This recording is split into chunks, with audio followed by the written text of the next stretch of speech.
Hello बच्चों, कैसे हो। पिछला क्लास में हम लोग पढ़े थे गॉसेस थ्योरम। गॉसेस थ्योरम में एक बताए थे आपको गॉसियन सरफेस। गॉसियन सरफेस किसी भी चार्ज को क्लोज करने के लिए एक इमेजिनरी सरफेस जो चार्ज के सराउंडिंग में हम लोग ड्रॉ करते थे, उसी के हेल्प से अभी हम लोग को गॉसेस थ्योरम का एप्लीकेशन पढ़ना।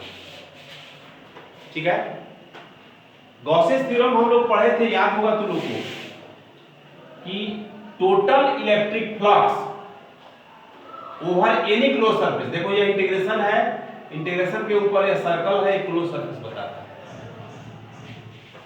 E डॉट ds, E हुआ electric field, ds surface area is equal to charge by epsilon. इसको हम प्रूव भी कर चुके हैं आप लोगों को। इसी के हेल्प से अब हम लोग को आगे इलेक्ट्रिक फील्ड निकालना है। तो इलेक्ट्रिक फील्ड पहला आपको निकालना है due to line charge. Electric field due to line charge. देखिए यह आपका एयर लेंथ का कोई लीनियर बॉडी है जिस पर Q चार्ज डिस्ट्रीब्यूटेड है। क्लियर है।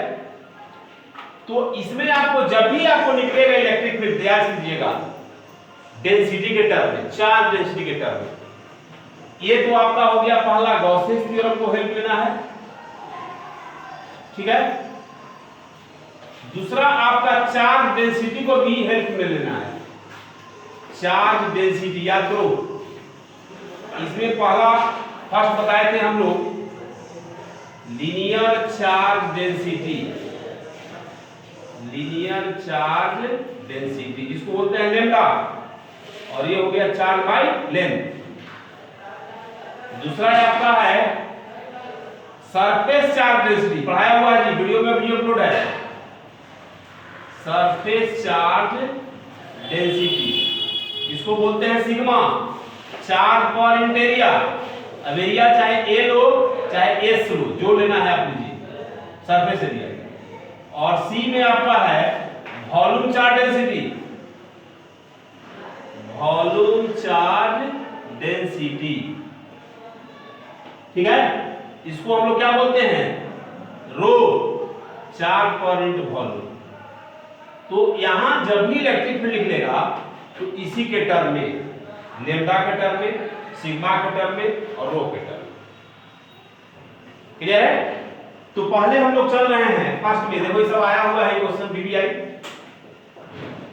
Electric field due to line charge. यह एयर लेंथ का कोई बॉडी है, इस पर Q चार्ज डिस्ट्रीब्यूटेड है और इसके कारण इलेक्ट्रिक फील्ड निकालना है। तो हम लोग सपोज करते हैं कि इस लाइन चार्ज से r डिस्टेंस पर कोई पॉइंट P कंसीडर कीजिए, यहीं पर निकालना है। अब इस पर निकलेगा कैसे, क्योंकि जब तक फ्लक्स का अप्लाई नहीं करेंगे बनेगा नहीं, और यह ओपन है, फ्लक्स बनेगा नहीं। तो इसको क्लोज करने के लिए हम लोग इसी चार्ज के सराउंडिंग एक गॉसियन सरफेस ड्रॉ किए। ये क्या हो गया जी, गॉसियन सरफेस। ठीक है ना।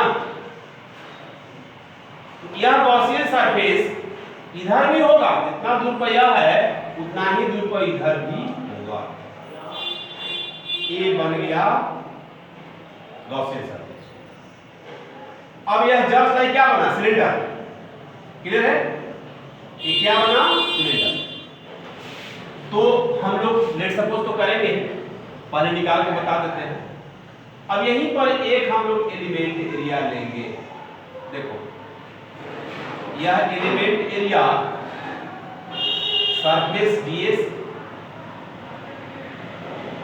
सरफेस एरिया, इसको हम लोग बोले थे सेंटर से मिला देना, तो जस्ट लाइक बन जाएगा कोन। ठीक है ना। अब ये कोन का नॉर्मल जब भी होगा तो बाहर की ओर, और नॉर्मल ही क्या बताता है, डायरेक्शन बताता है। यह प्लस चार्ज है, इलेक्ट्रिक फील्ड बाहर की ओर होगा, और यही इलेक्ट्रिक फील्ड का वैल्यू निकालना है। क्लियर है। तो लगाओ, तो सब लेट सपोज करेंगे according to Gauss's theorem dot product of electric field and area vector is equal to charge by epsilon. अब देखिए यह नॉर्मल इलेक्ट्रिक फील्ड दोनों सेम डायरेक्शन, यहां जो थीटा होगा वह 0 डिग्री होगा, इसको तोड़ दो, E D S cos 0 degree charge by epsilon. cos 0 कितना होता है बाबू 1, ये आपका ये बाहर हो गया, ds equal to charge by epsilon. अब यह जैसा शेप है उसी शेप में सरफेस को इंटीग्रेट करना होगा। अब यह क्या है, सिलेंडर है जी, तो हम लोग सिलेंडर का सरफेस एरिया पढ़ चुके हैं। देखो याद होगा, यहां से यहां रेडियस r है, यह h की जगह है, तो हम लोग क्या पढ़े 2 पाई r h पढ़े ना, तो इसको कर देंगे 0 से 2 पाई r, h की जगह क्या करेंगे l, तो 2 पाई r। अब देख लो, इसके बाद e इंटू ds का इंटीग्रेशन s 0 से 2 pi rl charge by epsilon. e into 2 pi rl minus 0 equal to charge by epsilon. आ गया e बराबर charge by 2 pi r l into epsilon. यह आपका इलेक्ट्रिक फील्ड चार्ज के term निकल गया जी। लेकिन हम बताए हैं कि इसमें आपको किसके टर्म में निकालना है, डेंसिटी के टर्म में। तो देखो चार्ज पर लेंथ सामने है, चार्ज पर लेंथ क्या होगा बाबू लैम्डा, क्लियर है, तो इसका इलेक्ट्रिक फील्ड निकल गया लैम्डा के टर्म में। तो E बराबर lambda by 2 pi r into epsilon. तो this is the electric field, this is the electric field due to line charge, clear है। अब r तो आपका डिस्टेंस है, यहां पर 2 पाई एप्सिलॉन नॉट का वैल्यू पुट करने के लिए तो बहुत आसान है। देखिए हम लोग क्या पढ़े हैं, हम लोग पढ़े हैं कि 1/4 पाई एप्सिलॉन नॉट का वैल्यू 9 × 10 के पावर 9 होता है, होता है ना। तो यदि आपसे पूछे कि 1/2 × 2 पाई एप्सिलॉन नॉट का वैल्यू लिखो, तो बड़ी आसान है, 4 पाई है कि नहीं है, तो 9 × 10 के पावर 9 कर दिए, अब 2 को यहां लेके चले जाओ, तो 1/2 पाई एप्सिलॉन नॉट का वैल्यू कितना हो गया जी 18 × 10 के पावर 9, तो ना पुट जाएगा, तो ये आपको पुट कर देना है। अब हम लोग लेके चलेंगे, let a line charge having length L and charge Q due to which we have to determine electric field at distance r। ठीक है, अब लोग सपोज करेंगे, now suppose that A Gaussian surface, देखो GS का मतलब Gaussian surface, is drawn on which element DS is considered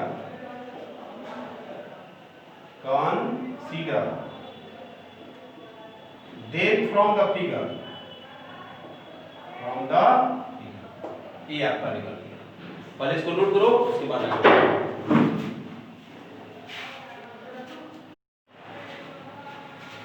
चलो देखो जी, इसका एग्जांपल है इनफाइनाइट लाइन चार्ज। एनसीईआरटी का एग्जांपल नंबर 1.23 है जी, 1.23 एक्सरसाइज में, ठीक है ना। देखिए कहता है an infinite line charge produces a field of, देखो फील्ड दिया हुआ है जी 9 × 10 के पावर 4 न्यूटन पर कूलम। क्लियर है। लेकिन बोला है इनफाइनाइट लाइन चार्ज या लाइन चार्ज दोनों एक ही चीज है।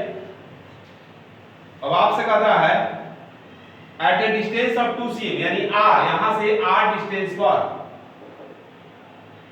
कहता है इलेक्ट्रिक फील्ड दिया हुआ है। अब आपसे कहता है calculate the linear charge density, यानी लैम्डा इक्वल टू व्हाट, सामने आपका फार्मूला है।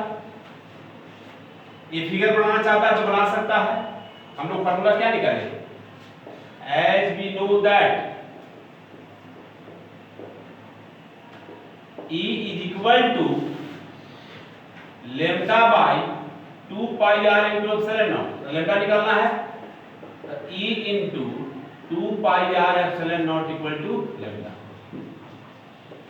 अब यहां से लैम्डा निकल गया, लैम्डा इज इक्वल टू, देखो r आपका cm में है, मीटर में बदल देना जी, तो E का वैल्यू चाहे पूरा लिख लो, E into 2 pi epsilon naught into r। चूंकि 1/2 pi epsilon naught का वैल्यू मालूम है, तो 2 pi epsilon naught आपका बन गया। E का वैल्यू 9 × 10 के पावर 4 और 2 pi epsilon naught का यहां से कितना 1/18 × 10 के पावर 9 और r 2 cm है बाबू, तो मीटर में 2 × 10 के पावर -2। कोई दिक्कत। अब देखो यहां 9 2 जा 18, 18 काट दिए। अब पावर एडजस्ट करो, यहां पावर 9 प्लस में ऊपर गया माइनस में, -9 और 2 -11, कितना +4, 10 के पावर +4, तो 10 के पावर कितना हुआ -7। क्लियर है ना। बस इसको लिख देना, आंसर में आपका चार्ज पर लेंथ हो गया, तो लिखना कूलम बाय मीटर। चलो इसको नोट करो। चलो देखो second application, electric field due to charge spherical shell. देखो चार्ज स्फेरिकल सेल बोले या हॉलो स्फीयर बोले, दोनों एक ही चीज है। पहले सॉलिड स्फीयर के कारण भी निकालना था लेकिन हटा दिया है, लेकिन हम आप लोगों को निकलवा देंगे। देखिए पहले समझिए, इसमें 3 केस होगा। कहता है कि यह कोई आपका सेल है जिस पर हम लोग Q चार्ज डिस्ट्रीब्यूट कर दिए हैं, हॉलो स्फीयर है। अब यह Q चार्ज जब डिस्ट्रीब्यूट किए हैं, इसका एक अपना कोई रेडियस होगा जी। अब उसको जो आप मान के चले, यदि आप इसको r मान के चलते हैं तो ये r होगा, स्मॉल r भी मान के चल सकते हैं। अब इस सेंटर से आउटसाइड में इलेक्ट्रिक फील्ड क्या होगा, इस सेंटर से सरफेस पर फील्ड क्या होगा, और फिर इस सरफेस के अंदर में फील्ड क्या होगा। 3 केस है, तीनों केस को बारी बारी से हम लोग डील करेंगे। तो इसमें आप केस फर्स्ट लेके चलो कि when observation point is situated outside from the center of cell या hollow sphere। तो देखिए हम बताए थे कि जब भी आपको इसको ऑब्जर्वेशन लेना है सेंटर से, और सेंटर से अब यहाँ आर बदल देंगे क्योंकि यहाँ एक्चुअल कैपिटल आर है इसका रेडियस, आर डिस्टेंस फॉर एक ऑब्जर्वेशन पॉइंट हम लोग ले लिए पी। तो यह तो दोनों तरफ खुला है, ये चार्ज को क्लोज करेंगे, तो चार्ज को क्लोज करने के लिए क्या ड्रॉ करेंगे, गॉसियन सरफेस। जैसा आपका शेप रहेगा उसी तरह से ड्रॉ होगा जी, लेकिन जो आप ऑब्जर्वेशन पॉइंट का डिस्टेंस लिए हैं उस रेडियस में, ये क्या हो गया, Gaussian surface, Gaussian surface.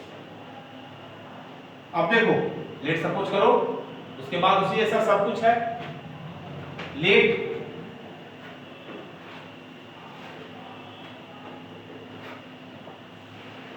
a charged spherical shell whose radius is r and charge q, due to which, जिसके कारण due to which we have to determine electric field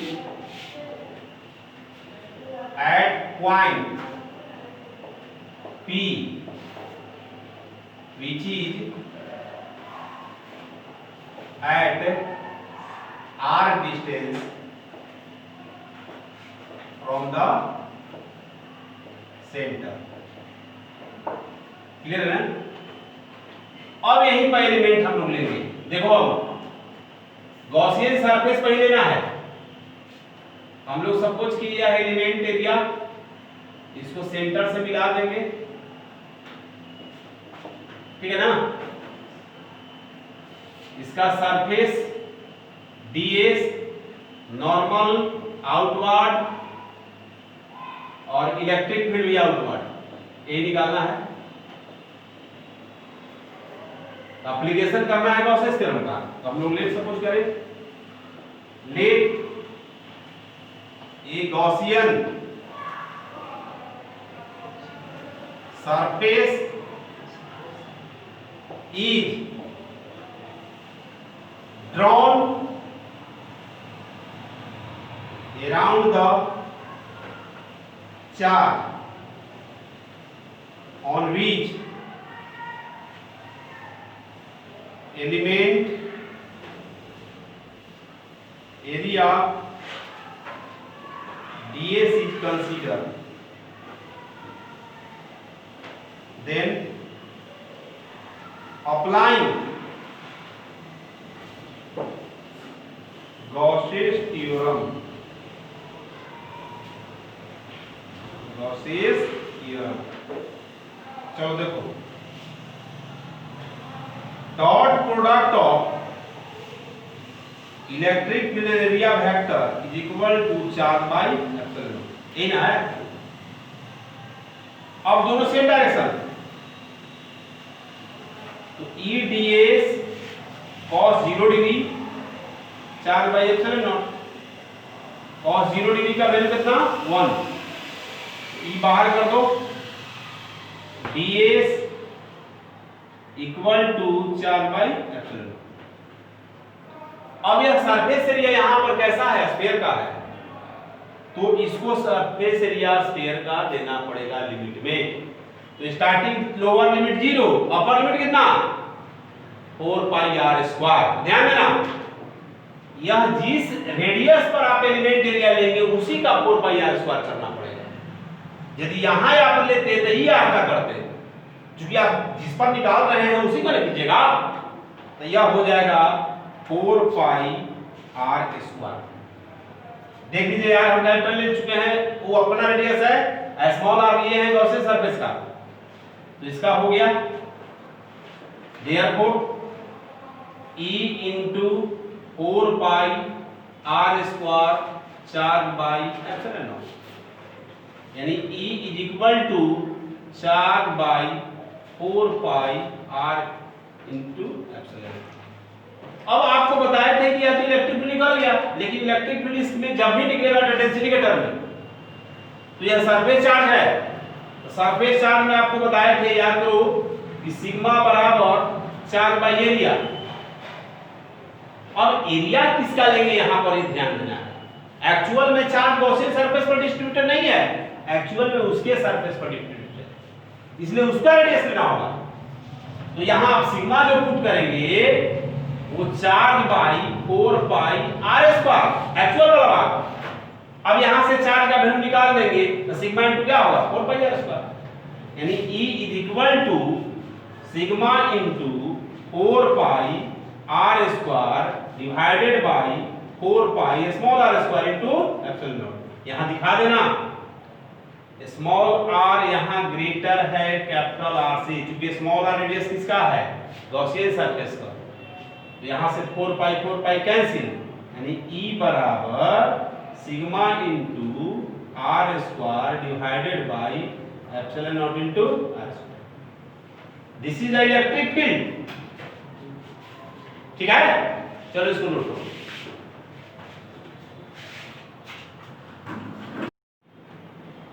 देखो जी, इसमें केस नंबर 2 है। केस नंबर 2 में यही observation point को हम लोग यहां पर कर देते हैं। लिखेंगे केस 2 में when observation point is situated, ध्यान देना, एट सरफेस ऑफ सेल। ठीक है, तो सरफेस ऑफ सेल पर बोलेगा तो उसी ऐसा करना है। अब देखो सामने आंसर भी है, यदि यह कैपिटल R के बराबर होगा तो कट जाएगा, तो सिग्मा बाई क्या आएगा, एप्सिलॉन आएगा ना। यहां भी सिग्मा बाई एप्सिलॉन नॉट ही आएगा, लेकिन कोई एक केस दे देता है, इसलिए ध्यान से बनाना है। इसको हम लोग हटा रहे हैं। फर्स्ट केस में जो बनाए थे, क्योंकि अब गॉसियन सरफेस क्लोज करने के लिए यहीं पर हो जाएगा। देखो हम लोग एक एलिमेंट एरिया यहीं पर लेंगे, यह एलिमेंट एरिया ds, नॉर्मल और इलेक्ट्रिक फील्ड सब उसी जैसा है। लेट ये चार spherical shell whose radius is r and charge q, due to which we have to determine electric field at point P is at r distance from the center। वही चीज है, element area ले लिए, सब वही है। अब यहां इंटीग्रेशन जो करेंगे रेडियस आपका जिस पर है उसी के बराबर, इससे भी करेगा तो कोई दिक्कत नहीं है। यहां पर आ गया, अब यहां पर कर देंगे r बराबर, देखो कट गया ना, वहां भी हम कर सकते थे, यानी E equal to sigma by, ये कितना जल्दी निकल